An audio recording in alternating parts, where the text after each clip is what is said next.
The Notch Template Editor allows you to add, copy, remove, or edit existing templates.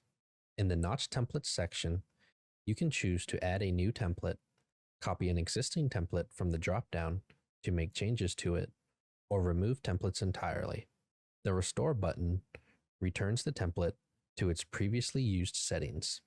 This option restores the last saved configuration, not the default settings. In the Notch Templates section, you can use these settings to configure and customize a notch template. The template name defines the name of the notch template. The notch type defines the shape or symbol of the notch. Checking inverted will place the notch on the outside of the seam allowance.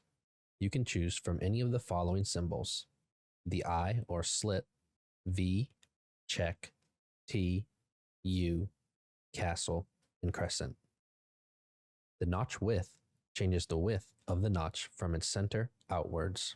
The notch depth changes the depth of the notch from the seam allowance towards the center of the pattern piece. If inverted was selected, the depth will go towards the outside of the pattern.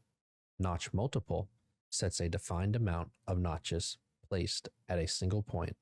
The notch multiple spacing sets the spacing between notches when the notch multiple value is set above 1. Notch color allows you to change the color of the notch tags. The tag format sets the naming convention of the notch tag. Adding a tag identifier type after the text in the tag format will add a unique identifier for each notch tag. %n inserts an auto-incrementing positive integer starting from 0. % with a lowercase a inserts an auto-incrementing lowercase letter, progressing from Z to AA, from double Z to AAA, and so on.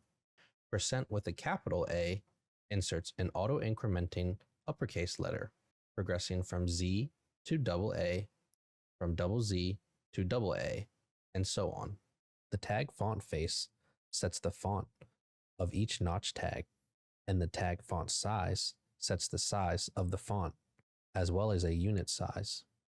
Once you are done editing a notch template, click Close. You will see a pop-up window stating that one or more notch templates have been modified. If you would like to save the changes, click Yes. If you didn't mean to make any changes, click No.